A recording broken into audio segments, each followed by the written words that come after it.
주님의 평안으로 인사드립니다. 오늘도 우리가 이 은혜의 시기가 이제 마치자마자 그 다음에 일어나는 이 사건이 이 7장이라고 지난 시간에 우리가 연구를 했는데, 지난 시간에는 첫째 재앙부터 셋째 재앙까지를 연구를 했었습니다. 오늘은 이제 넷째 재앙부터 또 연구를 해 보도록 하겠습니다. 넷째 재앙에 관련된 성경 말씀은 요한계시록 16장 8절 말씀을 우선 한번 보도록 하겠습니다. 넷째가 그 대접을 해 쏟음에 해가 권세를 받아 불로 사람들을 태우니 라는 이 말씀인데, 이제 그 재앙을 가진 넷째 천사가 그 대접을 해 쏟게 되니까 해 쏟으니까 해가 권세를 받아서 이제 불로 사람들을 태운다라고 성경은 기록하고 있습니다. 태양은 하나님께서 창조하신 천연계의 사물 중에서 가장 탁월한 존재임에는 틀림이 없죠. 그런데 인간들은 이 태양을 지으신 창조주보다도 태양을 더 높여서 이제 신으로 섬겨왔고 하나님을 대적하여 왔습니다. 하나님을 섬기노라고 하는 이스라엘 백성들조차도 얼마나 자주 태양신에게 절을 하였습니까? 마지막 때인 오늘날도 소위 하나님의 백성이라고 자칭하는 많은 교회들이 하나님의 안식일을 버리고 이 태양의 날을 의미하는 일요일을 섬기고 있습니다. 그들은 마지막 큰 외침의 호소까지 무시하고 태양의 날인 일요일을 고집하였습니다. 그런데 그들은 그들이 섬기던 그 태양에 의해서 이제 태움을 당하도록 하나님께서는 허락하실 것입니다. 이 얼마나 공의로운 심판입니까? 그런데 그럼에도 불구하고 그들은 회개하지 않을 것이라고 성경은 기록하고 있습니다. 요한계시록 16장 9절 말씀을 보시면 사람들이 크게 태움에 태워진지라 이 재앙들을 행하는 권세를 가지신 하나님의 이름을 회방하며 또 회개하여 영광을 주께 돌리지 아니하더라 라고 기록하고 있죠. 이 넷째 재앙으로 이제 사람들이 크게 이 태움에 태워질 것이라고 말씀하고 계시고, 그럼에도 불구하고 악인들은 하나님의 이름을 회방하고 회개해서 영광을 주께 돌리지 않을 것이라고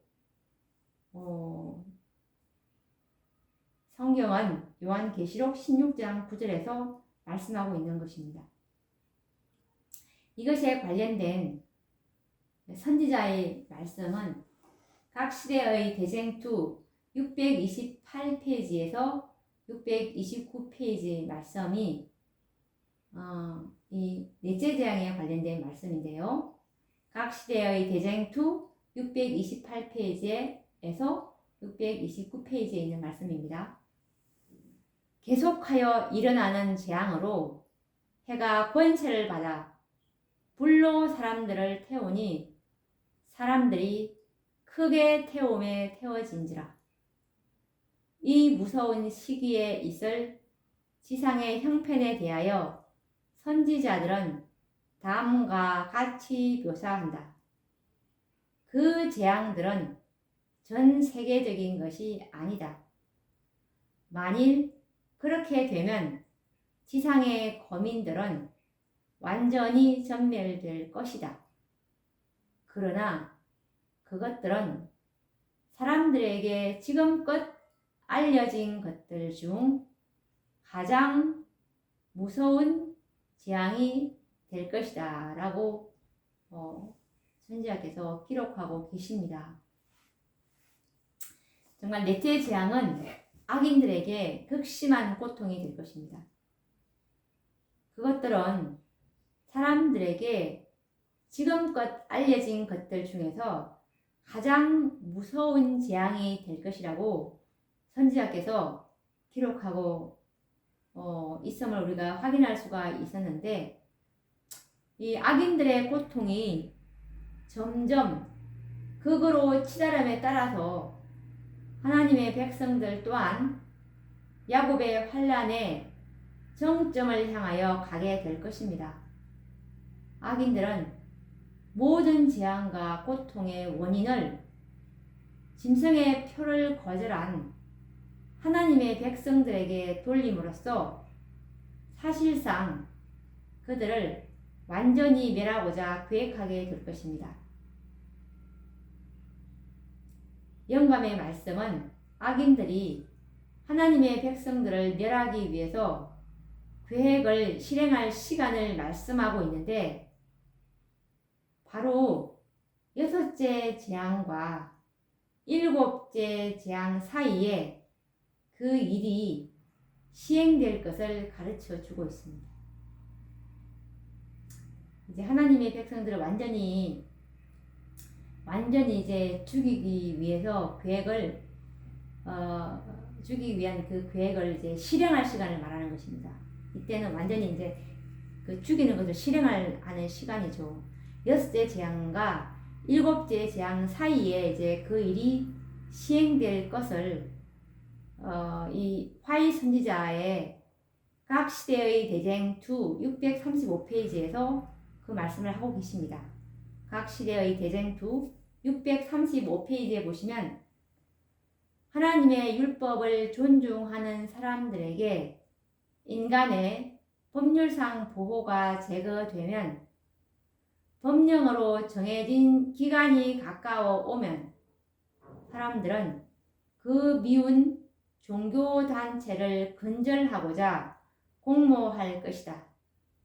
그리하여 하룻밤 사이에 결정적인 타격을 가해서 반대와 책망의 소리를 완전히 침묵시켜 버리고자 결정할 것이다 라고 나와 있죠.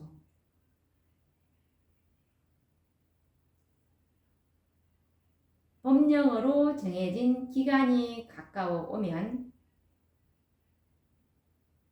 사람들은 그 미운 종교단체를 근절하고자 공모할 것이다 라는 이 말씀, 우리가 지난 시간에 셋째 재앙 때 언제 죽일 것인지 어저께 확인해 보지 않았습니까? 셋째 재앙 때 우리 각시대 대쟁투 627페이지에 보면은 셋째 재앙 때 있을 사건인데, 하나님의 백성들에게 사형을 언도함으로써 라는 이 표현에서 셋째 재앙 때 이들을 죽일 그 계획을 세우는 시기가 이때고, 그리고 계획을 실행하는 시간은 바로 6째 재앙과 7째 재앙 사이에 이제 그 일이 시행될 것이라고 가르치고 있는 것이죠. 그래서 지금 이 넷째 재앙 때는 아직까지 이제 이 그 계획을 실행할 시간은 되지 않았지만, 이때에는 이제 성도들이 죽음의 공포와 위협을 피해서 피난처를 찾아서 공벽한 산속으로 도망하는 시기가 바로 이때가 될 것입니다. 이제 죽이고자 하니까 해제재앙 때 이제 그 죽이고자 했잖아요. 죽이고자 이제 사형을 언도했기 때문에 이 하나님의 백성들은 죽음의 공포 그리고 위협 이런 것을 계속 당하게 되니까 이제 피난처를 찾아서 공백한 산 속으로 도망할 수밖에 없게 되는 시기입니다. 그래서 도시와 마을을 벗어나서 깊은 산과 계곡을 찾아서 피난처를 찾을 것이지만 그들이 피할 수 있는 안전한 곳이란 발견할 수가 없을 것입니다.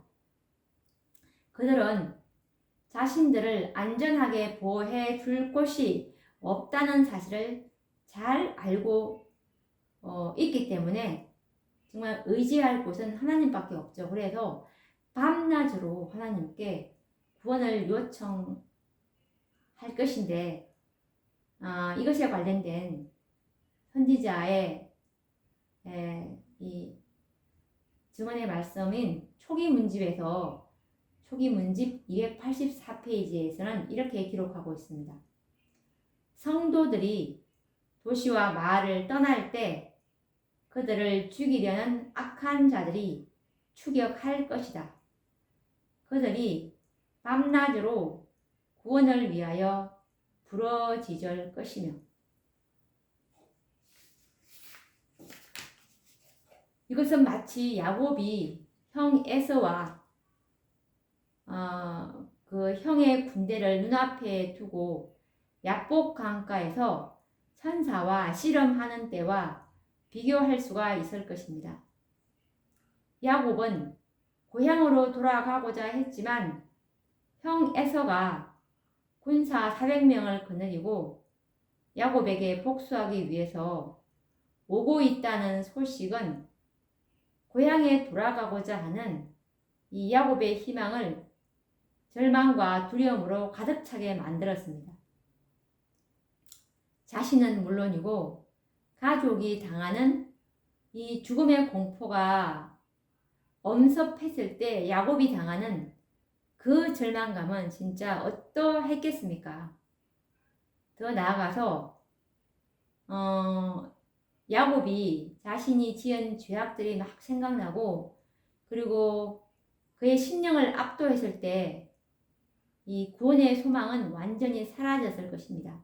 그처럼 사단은 성도들에게 일생 동안 지은 그들의 죄악들을 모두 회상시킬 것입니다. 그때 그들의 마음속에 신락같이 남아있던 구원의 소망이 무너져 내리지 않겠습니까?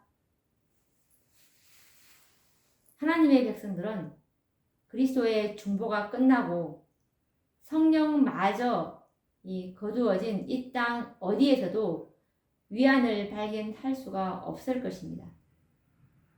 그때 악인들은 그들을 죽이기 위해서 이제 엄습하여 덮쳐오게 되는 것입니다. 정말 이때 하나님의 백성들이 당할 그 절망 그리고 엄습해오는 이 두려움 이것은 가히 정말 상상하기 힘들 것 같다는 생각이 듭니다. 그런데 하나님께서는 악인들에게 의인들이 당하는 고통에 덜하지 않는 고통과 절망의 잔을 마시게 하실 것입니다. 하늘은 번쩍번쩍 막 번개와 함께 천둥이 내리치고 분노한 태양은 뜨거운 기운을 악인들에게 이제 바라고 이 악인들에게는 이 고통을 가하게 될 것이고 어떤 이들은 이때 이제 죽어가게 되겠죠.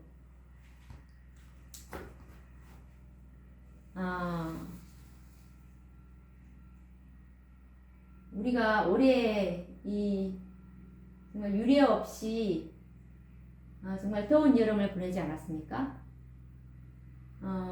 중국 같은 곳에서도 막 엄청나게 어떤 데는 50 몇 도 그리고 아랍 쪽에서도 정말 너무나 뜨거운 여름을 보냈는데 이 넷째 재앙, 해재앙은 이것하고는 비교가 될 수 없는 그런 재앙이 될 것이기 때문에 우리가 이것도 너무 힘들었는데 정말 7재앙은 정말 이 넷째 재앙은 너무나 끔찍한 재앙이 될 것이라는 생각이 듭니다. 그리고 이제 다섯째 재앙으로 한번 넘어가 보도록 하겠습니다. 다섯째 재앙은 성경에 보시면 요한계시록 16장 10절에서 11절 말씀에 보시면 다섯째가 그 대접을 짐승의 보좌에 쏟으니 그 나라가 곧 어두워지며 사람들이 아파서 자기 혀를 깨물고 아픈 것과 종기로 인하여 하늘의 하나님을 회방하고 저희 행위를 회개치 아니하더라 라고 기록하고 있는데, 이제 다섯째 재앙 때는 그 대접을 짐승의 보좌에 쏟습니다. 이렇게 되므로 이제 짐승의 보좌가 있는 그 나라 로마 법왕권이 있는 그 나라죠. 그 나라는 이제 곧 어두워지고 사람들이 아파서 자기 혀를 깨물고 그리고 아픈 것 그리고 종기로 인해서 하나님을 또 회방할 것이라고 나와 있습니다. 이런 재앙 때까지도 지금 다섯째 재앙이 내리고 있는데도 하나님께 회개치 아니하고 하나님을 회방할 것이고 정말 이런 성령이 떠나간 상태에서 어떤 회개도 볼 수 없음을 우리가 볼 수가 있습니다.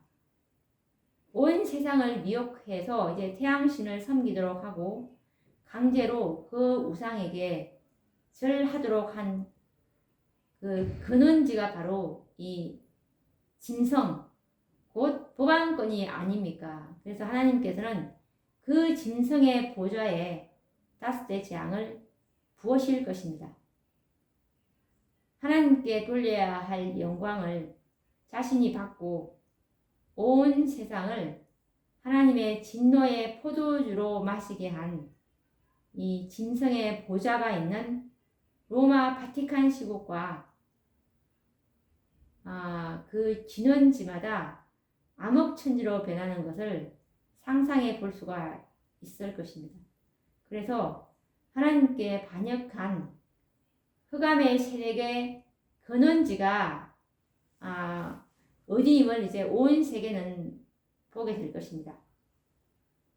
이것은 마치 애굽의 바로 왕이 군사들을 데리고 이스라엘 백성을 사로잡기 위해서 추격하여 올 때 하나님께서는 흑암으로 그들을 가두어 버리셨습니다.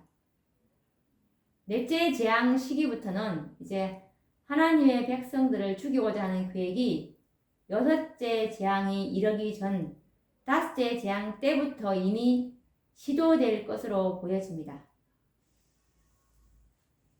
셋째 재앙 때 이제 사형을 언도함으로라는 이것을 우리가 볼 수 있었고, 넷째 재앙 때부터는 하나님의 백성들을 죽이고자 하는 계획이 여섯째 재앙이 이르기 전 다섯째 재앙 때부터 이미 이제 시도될 것으로 보여지는데, 성난 폭도들이 아직 이 사형 시기가 이르기 전인데도 성도들을 죽이려고 하는 시도가 있을 것을 선지자께서는 기록하고 있는데, 초기 문집 283페이지를 보시면 어떤 곳에서는 그 법령이 시행되기도 전에 악인들이 성도들을 학살하기 위하여 밀어닥쳤다.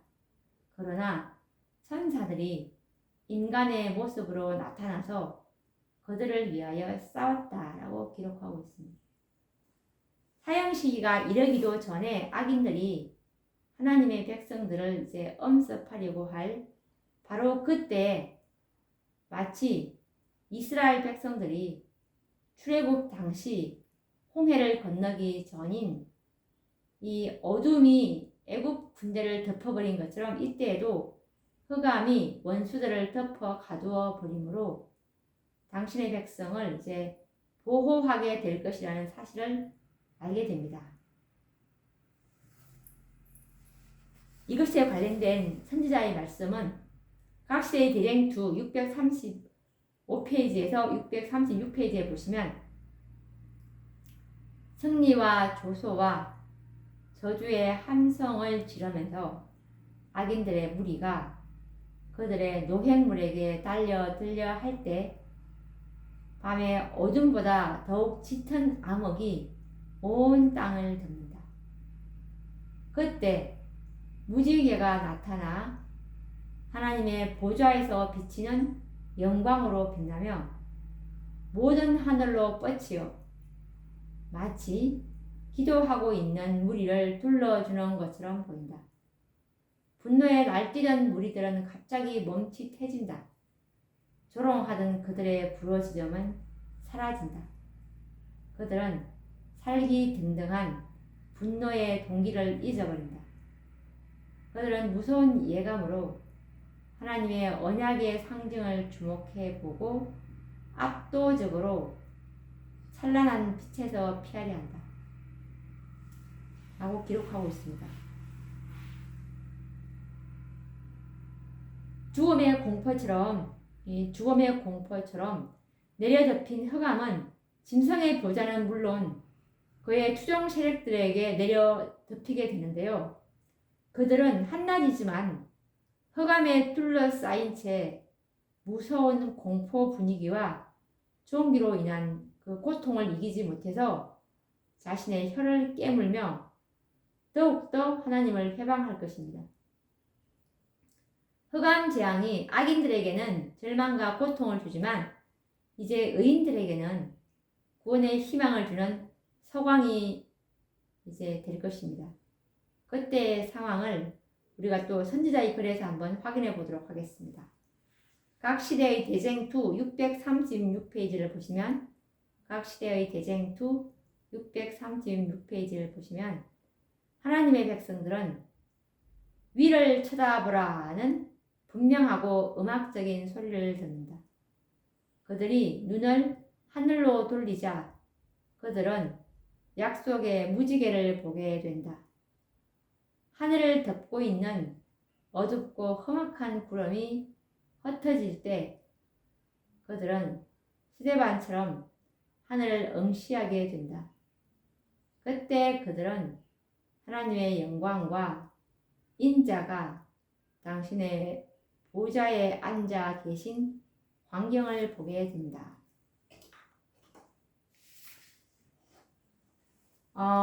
이때 이 흑암재앙 때 이제 하늘에서 위를 쳐다보라 라는 분명하고 음악적인 소리가 나게 되는데 그들이 이제 눈을 하늘로 돌리니까 약속의 무지개가 보이고 이 하늘을 덮고 있던 이 구름이 흩어질 때 그들은 하나님의 영광과 인자가 당신의 보좌에 앉아 계신 광경을 보게 되는 그런 사건이 이 닷째 재앙 때 볼 수가 있는 것 같습니다. 오늘 또 우리가 이 닷째 재앙까지 연구해 보았는데 정말 이 실재앙을 면하기 위해서는 반드시 이 살아계신 하나님의 인을 받고 늦은 비를 받음으로 우리가 준비가 되어야 할 것이기 때문에 반드시 우리가 지금 이 은혜의 시기에 우리는 정말 우리의 품성에 결함과 불길을 씻기 위해서 정말 죄의 도마를 받기 위해서 정말 회개할 것이 없는 회개의 경험으로 그 입에 거짓말이 없고 흠이 없는 예수님의 완전한 품성을 얻기 위해서 정말 원한 맺힌 과부처럼 주님께 매달려야 될 것이라 매달려야 할 때라고 생각이 듭니다. 그럼 다음 시간에도 또 6째 재앙 계속 연구해 보도록 하겠습니다. 그럼 다음 시간에 뵙도록 하겠습니다. 감사합니다.